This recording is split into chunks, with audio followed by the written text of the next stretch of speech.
오늘 2절에 요셉이 17세 소년이라고 그렇게 밝히고 있습니다.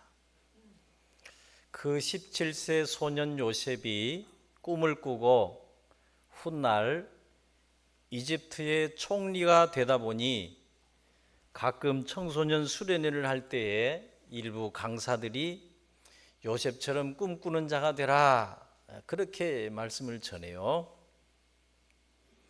물론 미래에 대한 꿈과 비전을 가지고 살라는 뜻으로 이해하면 문제가 없겠지만, 요셉의 꿈은 그런 차원이 아니라 천지와 만물과 인생을 지으신 창조주 하나님의 뜻과 계획을 요셉에게 알려주신 계시다, 그런 것입니다. 그러니까 요셉을 꿈꾸는 아주 성공한 사람, 꿈을 꾸고 성공한 훌륭한 사람으로 보면 곤란하다, 그런 뜻이에요.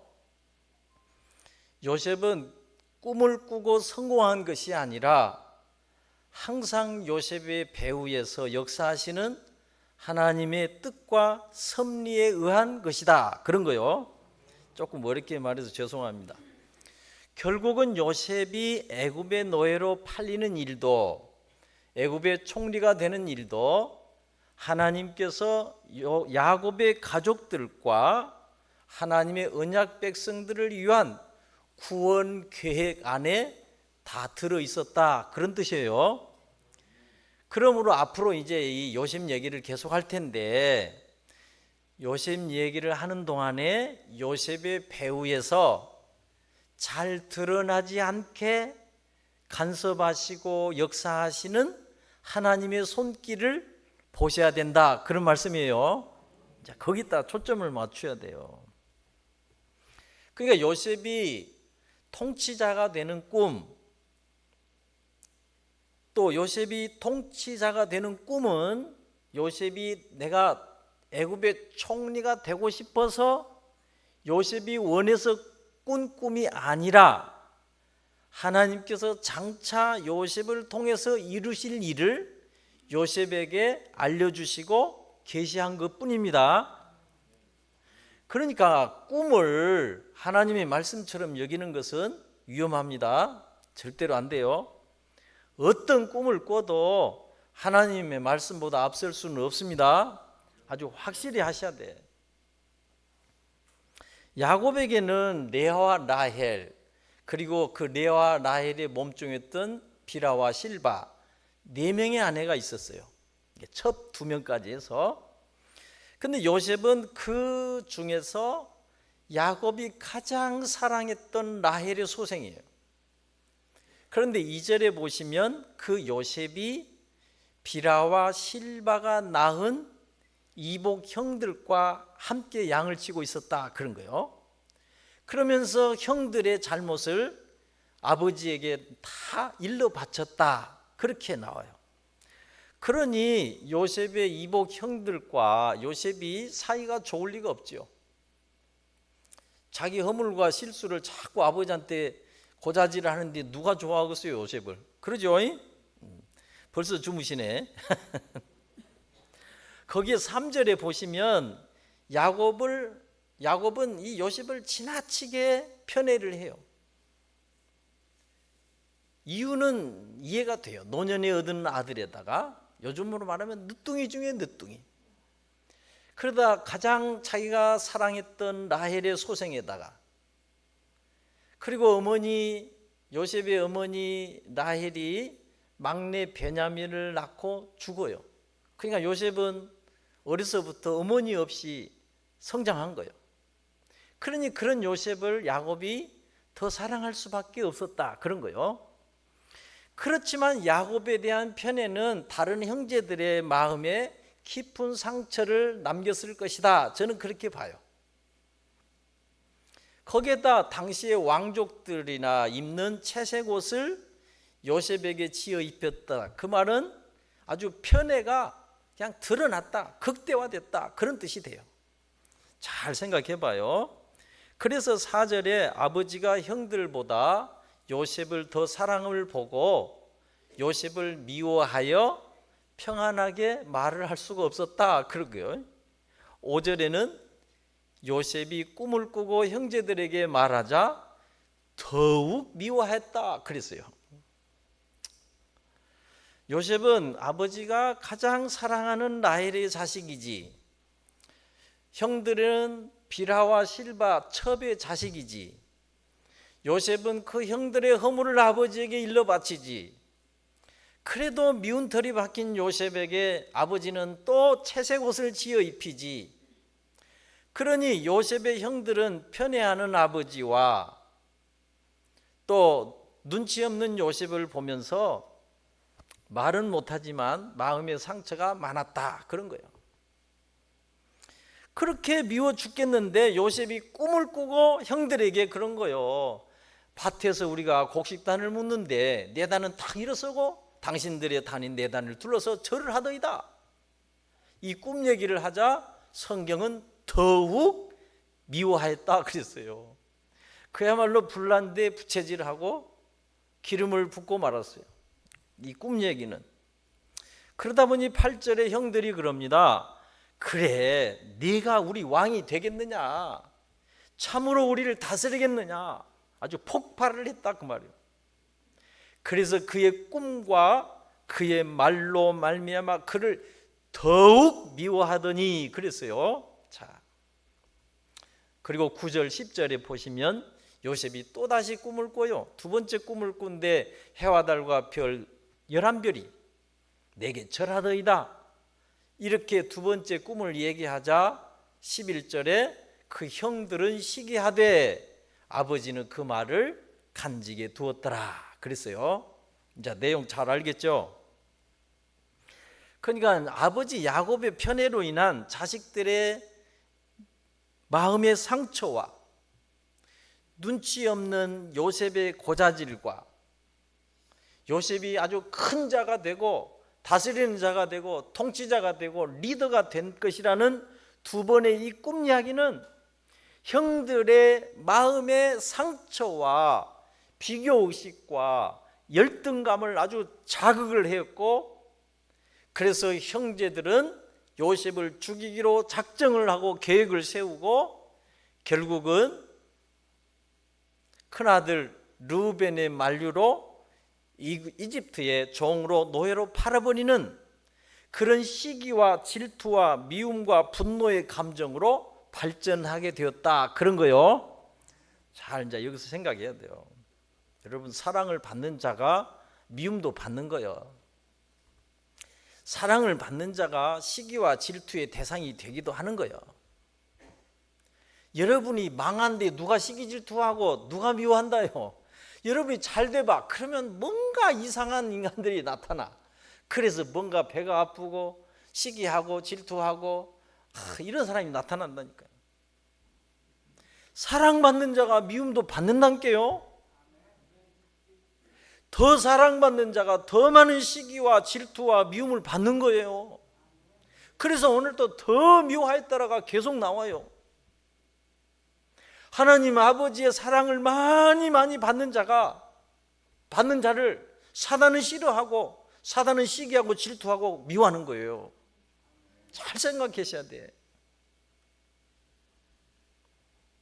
악한 영을 가진 자들이 예수 그리스도를 믿고 그리스도를 따르며 그리스도의 복음을 전하는 자들을 핍박하고 괴롭게 하고 마음의 상처를 주고 어떻게든지 복음을 전하지 못하도록 가로막는 이유를 아셔야 돼. 다 이게 영적 싸움이요. 그래서 역사적으로는 교회는 항상 안팎으로 회방하는 자들, 공격자들, 적들, 원수들이 있어 왔어요. 그래서 교회는 항상 깨어 있어야 돼. 진짜요. 그러니 더 사랑받는 자, 더 큰 은혜를 받은 자, 더 많은 축복을 받은 자, 모든 것이 더 주어지는 자인 요셉처럼 다가올 큰 환난에서 언약 백성들을 살려내고 세상을 구원할 자로 세워지기 위해서는 믿음의 시험과 믿음의 훈련과 믿음의 연단을 잘 받으셔야 된다 그 말이요. 그러니까 뭔 일 있을 때마다 그냥 인간적으로 세상적으로 육신적으로 반응하지 말고 그것을 통해서 하나님이 나를 시험하시고 나를 훈련하시고 나를 단련하시는 뜻을 찾아서 그것을 잘 통과할 때 여러분은 큰 복을 받게 된다 그 말이요. 세상 사람들처럼 요셉의 형들처럼 요셉도 똑같이 원망불평하고 시기질투하고 미워하고 분노하고 그래서 막 괴로워하고 속상해하고 실망하고 절망했다면 요셉을 통해서 이루실 하나님의 뜻이 이루어졌겠냐 그 말이요. 아무것도 안 돼요. 제가 하는 말로 그냥 살다 죽어야 돼. 시기질투, 원망불평, 미움과 분노, 폭력과 살인, 그게 없는 세상이 어디 있습니까? 이게 세상적인 관점으로 맨날 그런 것을 막 비난하고 욕하고 막 원망하고 탓하고 막 어리석은 거예요. 이제 다시 돌아보니까 인간 사는 세상에 시기질투, 원망불평, 미움, 분노, 뭐 폭력, 살인이 없는 곳이 없어요. 교회도 사람들이 모인 곳인 게 교회도 있을 수 있어요. 교회도 그런 일이 있을 수 있어요. 그것이 있다고 교회를 막 욕하고 비난하면 안 돼. 그럼에도 불구하고 하나님은 구원 역사를 펼쳐 가시는 거예요. 그러니까 시기, 질투, 원망, 불평, 뭐 미움, 분노, 폭력, 살인, 이거 인간 세상이야. 인간 세상. 그런데 더 중요한 것은 그런 인간 세상 속에서 그런 인간들의 연약함과 부족함과 약함과 악함과 죄악 가운데서도 우리 하나님은 구원의 역사를 펼쳐 가시더라 그 말이요. 그러니까 요셉이 나중에 이집트 총리가 돼서 이스라엘을 살려내잖아요. 잘 보세요. 그러니까 정리하셔야 돼. 그놈의 이 눈 관점을 바꿔야 돼요. 구원이라는 것은 인간의 의지와 노력과 선한 노력의 행위에 의한 것이 절대로 아닙니다. 여러분 우리가 의롭고 거룩하고 우리가 똑똑해서 잘나서 그런 게 아니에요. 전적인 하나님의 섭리에 의한 의지, 하나님의 의지, 하나님의 은혜에 의한 것이 확실합니다. 하나님은 형들의 시기와 질투와 미움과 분노가 결국은 요셉을 이집트로 가는 결정적인 역할을 해요. 그렇잖아요. 우리는 이제 알고 있으니까. 여러분 생각해봐요. 요셉의 형제들이 아무 일이 없는데 요셉이 지발로 이집트로 가겠어요? 아무 일이 없는데 요셉이 스스로 이집트로 가겠냐고. 갈 리가 없죠. 요셉이 이집트로 간 것은 요셉 본인의 의지와 뜻과 아무런 상관없이 형들이 시기질투 미워해서 팔아버린 거예요. 그래서 간 거예요. 그러잖아요. 그런데 알고 보니까 나중에 창세기 뒤에 가면 하나님이 당신들보다 나를 앞서서 보냈다 그런 거예요. 왜? 하나님은 10년 20년 뒤에 계획 그때도 다 알고 계셔. 그러니까 이 야곱의 언약 백성들을 구원하기 위해서 기근해서 7년 기근해서 그들을 구원하기 위해서 요셉을 이미 애굽으로 이주를 시켰다 그 말이요. 잘 보세요. 결국 형들의 시기질투 미움이 오히려 요셉이 이집트의 총리가 되는 첫 단추가 된 거예요. 하여튼 놀라워요. 우리 하나님은 예수를 십자가에 못 박은 그런 인간의 죄악이 인류를 구원하는 첫 단추가 됐다는 사실을 아셔야 돼. 왜 이렇게 우리는 안 좋은 것을 전부 다 안 좋다고 말하냐 이 말이에요. 안 좋은 것이 도움이 될 수도 있어요. 제가 하도 기침을 하고 목이 약하니까 걱정하신 분들이 계시는데 제가 목이라도 안 좋고 기침이라도 하면서 켈록켈록 해야 연약한 데가 약한 데가 있어야 제가 겸손하고 제가 하나님을 의지하지요. 그런 거요. 무조건 나쁘다고 보지 말고 내가 아파야 몸이 좀 약해야 그래야 내가 교만하지 않고 더 겸손하고 그래서 하나님의 은혜를 구하고 살게 된다 그 말이요. 생각해봐요. 성경을 잘 보면 이스라엘의 초대 왕이었던 사울 왕의 시기 질투가 다윗을 왕이 되게 하는 계기가 되어요. 그렇지 않아요? 신약에 넘어오면 제사장들과 바리새인들이 예수를 시기 질투해요. 그래서 예수 그리스도를 십자가에 못 박게 했지만 부활하심으로 온 세상을 구원하시는 하나님의 역사를 이루게 되는 거예요. 관점을 바꾸라 말이에요. 생각을 바꾸라 그 말이에요. 안 좋은 일도 선한 역사의 도구로 활용하시는 우리 하나님, 위대하신 하나님을 보시라 그 말이에요. 맨날 자기 생각으로 자기 관점으로 말하지 말고 이해가 안 되지만 하나님이 그런 일을 통해서 어떻게 구원 역사를 펼쳐 가신지를 보시자 그 말입니다. 야곱의 편에도 요셉의 철없는 짓도 형들의 비교 의식과 열등 의식도 그 비교 의식과 열등 의식으로 인한 시기와 질투와 미움과 분노도 알고 보면 다 인간들의 악이고 인간들의 잘못이지만 그것을 통해서 하나님의 선한 역사를 이루시는 하나님을 보시자 그 말이요. 그러므로 우리는 부족해요. 우리는 연약해요. 또 악하기도 해요. 진짜 그냥 인간이니까 그럴 수 있다고 사세요. 왜 그러냐고 긁지 말고 나나 너나 다 피장파장 도토리 키재기야.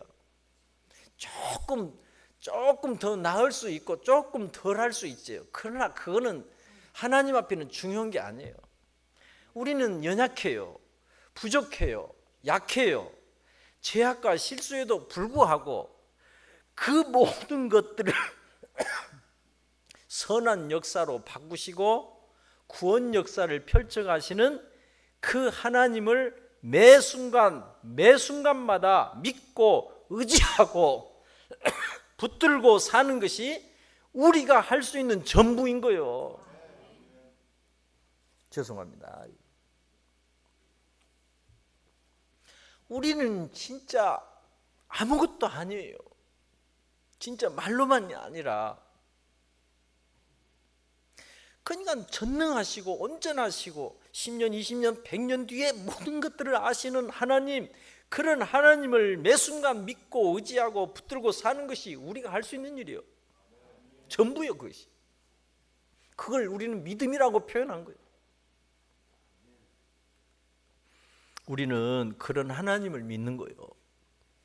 그러니까 사람에게보다 하나님께 집중을 하자 그 말입니다. 하나님께. 신앙적으로나 인격적으로나 많이 부족하고 연약한 야곱과 그 야곱의 자식들을 보고 실망할 일이 아니라 그 말이요. 야곱을 봐도 야곱의 자식들을 봐도 실망할 일이 아니라 그럼에도 불구하고 구원의 역사를 펼쳐가시는 하나님을 생각하고 믿음의 말을 하며 사시기 바랍니다. 힘들고 불편하고 어렵다고 고통스러운 그런 현실만 보지 말고 선하신 하나님, 전능하신 하나님이 그런 중에도 이루어 가실 일들을 생각하시라 그 말이요.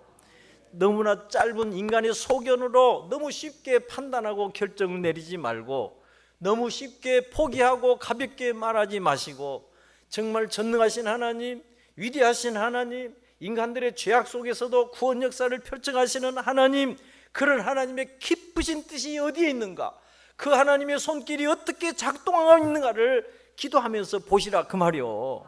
중요해요. 그래야 세상 속에서 하나님의 역사를 볼 수 있는 거예요.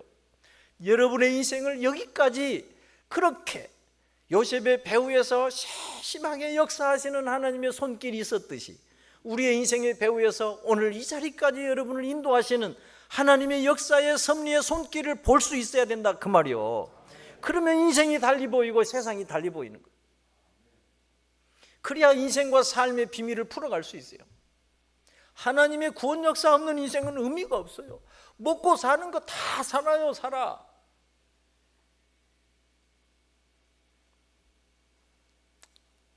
저희 집에 똥 싸고 가는 개 내가 미워 죽겠어요. 그놈의 개가 알아들으면 내가 여기 출입 금지라고 써붙이겠는데 개가 글을 몰라.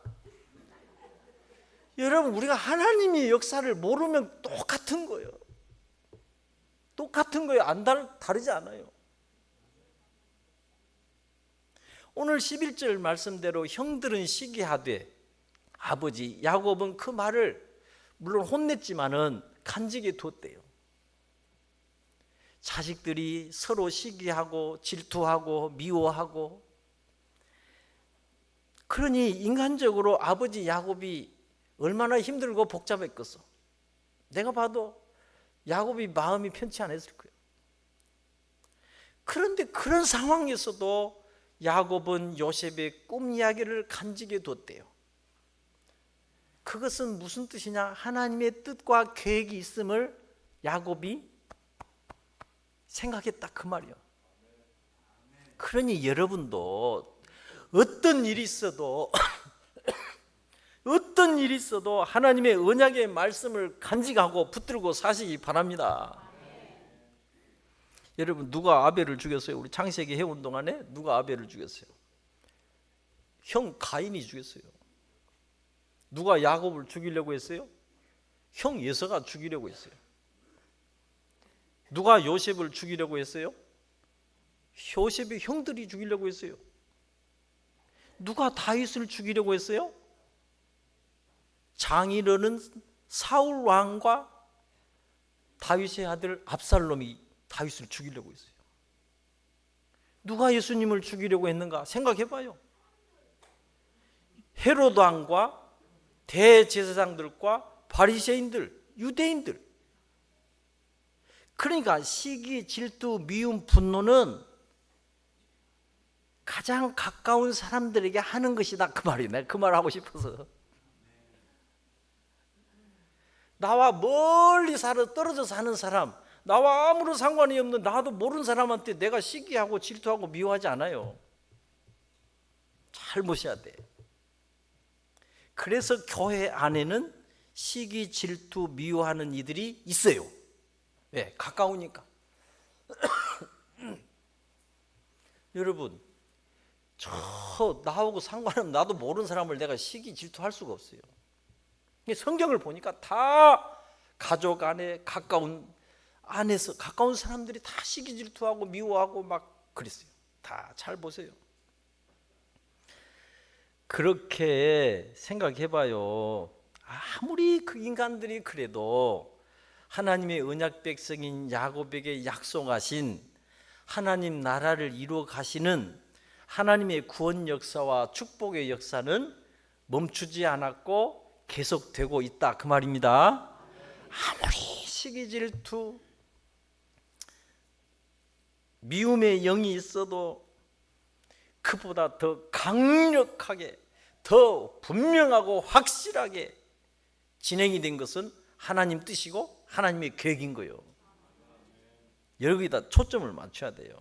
속지 마세요. 진짜 교회는 사람들이 모인 공동체이기 때문에 친밀한 공동체일수록 원망, 불평도 생길 수밖에 없는 거예요. 시기, 질투, 분노, 미움도 있을 수밖에 없어요. 그래서 관점을 바꿔야 돼. 그러니까 교회들을 잘 봐봐요. 제가 29년 목회를 한 동안에 교회는 끊임없이 말이 많고 시끄럽고 서로 다투고, 그래서 어떤 교회는 막 10년을 싸워도 별짓을 다 해도 결론이 뭐냐?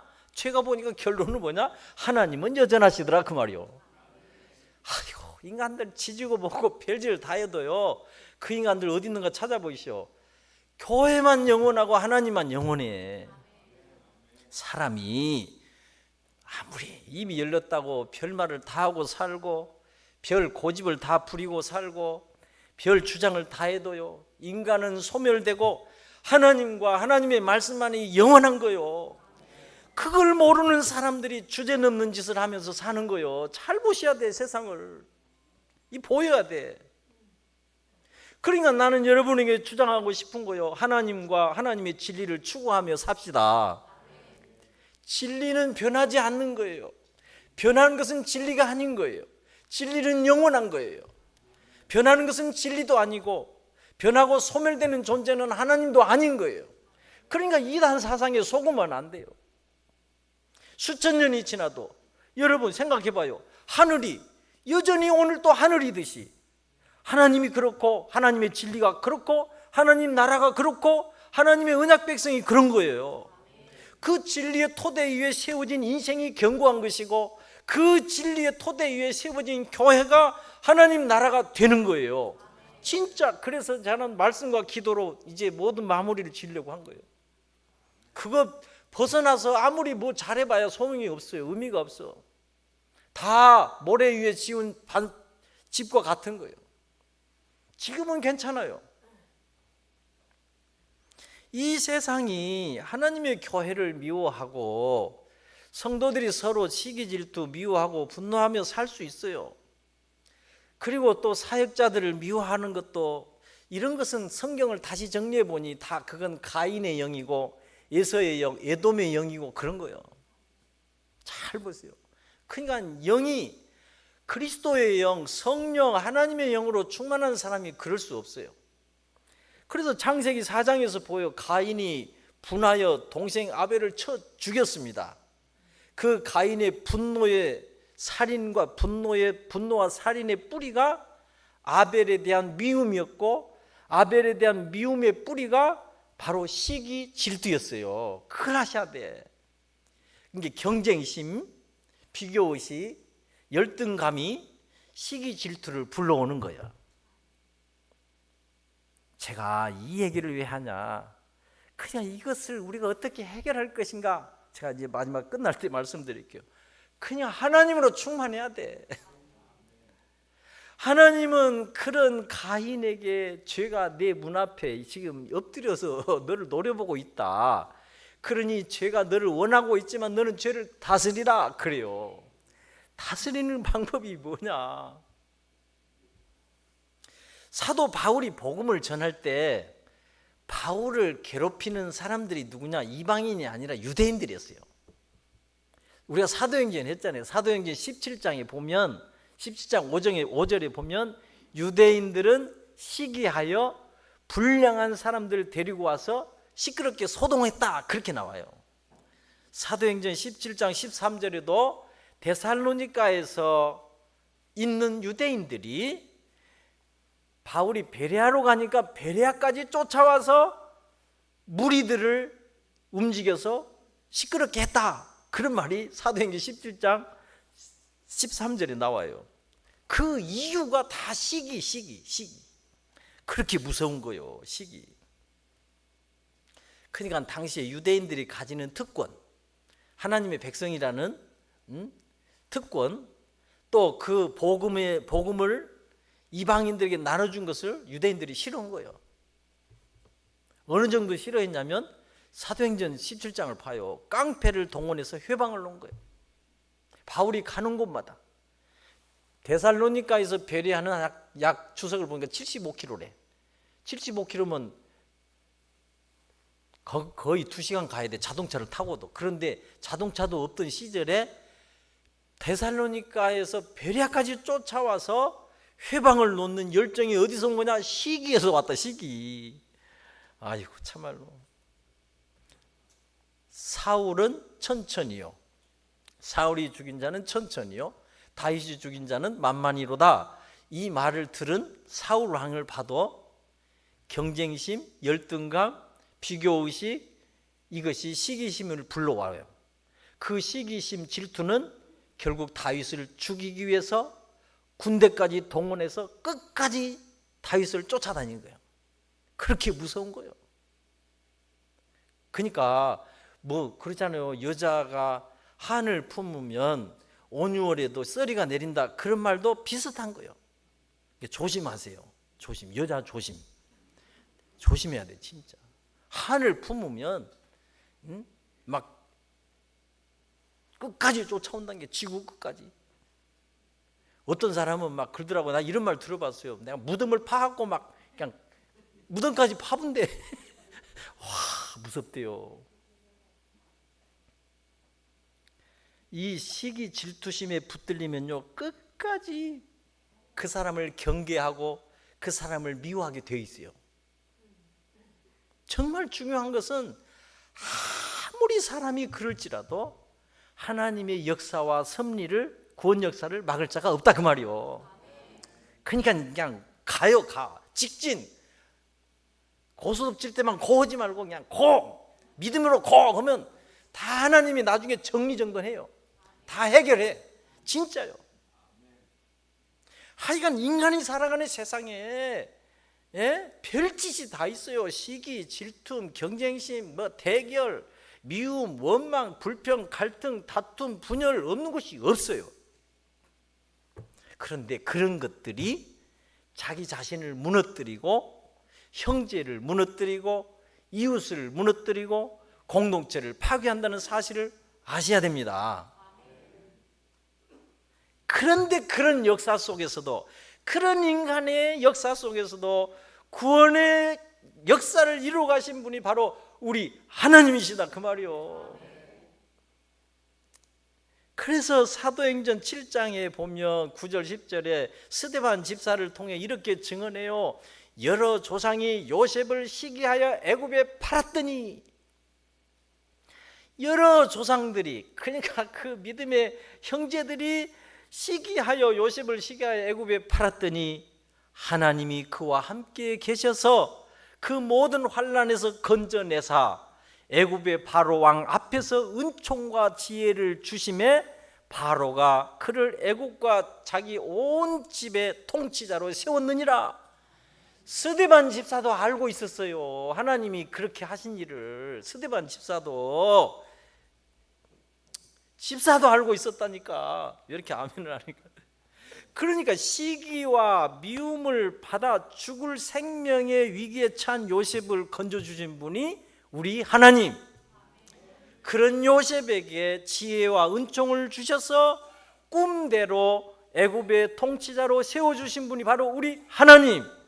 우리는 그런 구원 역사를, 우리는 그런 하나님의 역사를 섭리라고 하는 거예요. 섭리. 잘 나타나지 않지만, 드러나지 않지만 세심하게 인생의 배후에서 작동하는 하나님의 손길, 그런 거예요. 시기, 질투, 미움 가운데서도 하나님의 뜻이 이루어져 갔다면, 제가 여기서 이제 또 드리고 싶은 말이 나와요. 진짜 인간들 그런 엉망진창인 가운데서도, 시기, 질투 가운데서도, 엉망진창인 가운데서도 하나님의 뜻이 이루어져 갔다면, 우리가 그런 시기, 질투, 미움, 분노를 버리고 주님의 말씀대로 서로 사랑하고 서로 긍휼히 여기고 서로 용서하고 서로 용납하고 서로 희생하며 서로 섬기면 하나님 나라가 우리 가운데 얼마나 온전하게 이루어지겠냐 그 말이요. 그 나라가 우리 가운데 온전히 이루어질 때 그 하나님 나라의 생명과 평안과 축복의 기쁨의 축복은 내가 누리는 거예요. 내가. 다른 사람이 누린 게 아니라 내가 누리는 거예요. 다른 사람이 누린다면 하기 싫을 거예요. 여러분이 농사 열심히 짓고 나나 맛도 못 보고 다른 사람이 먹은다면 농사 안 질 거예요. 똑같아요. 진짜 우리가 서로 사랑하고 섬기고 희생하여 그래서 하나님 나라가 온전히 이루어지면 그 나라의 하나님 나라의 생명과 평안과 기쁨은 내가 누린다는 게요. 내가. 그러니 때로는 좀 뭔가 내가 볼 때 마음에 안 들고 불공정하게 보여도 선하신 하나님이, 신실하신 하나님이, 전능하신 하나님이, 모든 것을 아시는 하나님이 다 정리를 해 가시고 또 이루어 가시고 바꾸어 가실 것을 믿음으로 받아들일 때에 우리는 원망 불평에서 해방이 됩니다. 원망 불평에서 해방이 되면 시기 질투에서 놓이게 되고 미움과 분노도 해소가 되는 거예요. 그렇게 되어 있어요. 인간의 구조가. 그러니까 경쟁심과 비교의식과 열등감을 다스리지 못하면 그것들이 시기 질투가 되고 미움으로 발전해서 자기 자신을 무너뜨리고 형제를 무너뜨리고 이웃과 공동체를 무너뜨리고 파괴하는 것이 되는 거예요. 잘 봐봐요. 그게 팁으로 건강하게 살 수 있는 법을 가르쳐 드릴게. 그래서 잠언서 14장 30절에도 평온한 마음은 육신의 생명이나 시기는 뼈를 썩게 하느니라. 여러분, 시기, 질투, 미움, 분노 품고 살아봐야 여러분 뼈를 썩게 하는 거예요. 여러분 인생을 점점 어둠 가운데 몰아넣어서 하나님의 놀라운 구원 역사를 볼 수 없게 되는 거예요. 불쌍한 거예요. 잘 생각하셔야 됩니다. 비교의식이라든지 열등감이라든지 시기질투는 이거는 병원 치료도 금융 치료가 불가능한 영역이에요. 진짜요.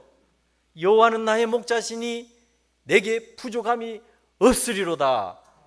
그런 말씀이 우리를 치료할 수 있는 거예요. 여호와가 진짜 여러분의 목자인 사람만이 그런 비교의식, 열등감, 시기질투에 지배당하지 않을 수 있는 거예요. 온 세상과 만물과 인생을 지으신 창조주 하나님, 온 세상보다 우주보다 크신 하나님, 모든 것에 충만하신 하나님, 그런 하나님으로 충만하면 어떻게 시기질투, 미워 이런 거 한다요. 하나님으로 충만할 때 도리어 생명과 평안과 기쁨이 충만하고 되는 거예요. 진짜요. 어디서 인생의 답을 찾겠어요? 그냥 우리 같이 살아가는 사람은 사람이니까, 인간이니까 그러려니 하고 사시고, 진짜 그런 중에도 우리 하나님이 이루어 가시는 요셉의 배후에서 세심하게 작동하시는 여호와의 섭리의 손길을 바라보면서 진짜 이곳에서 하나님 뜻을 이루고 하나님 나라를 이루고 그 하나님 나라의 기쁨과 평안과 생명을 누리는 그런 복된 삶을 사시기를 주의 이름으로 축원합니다.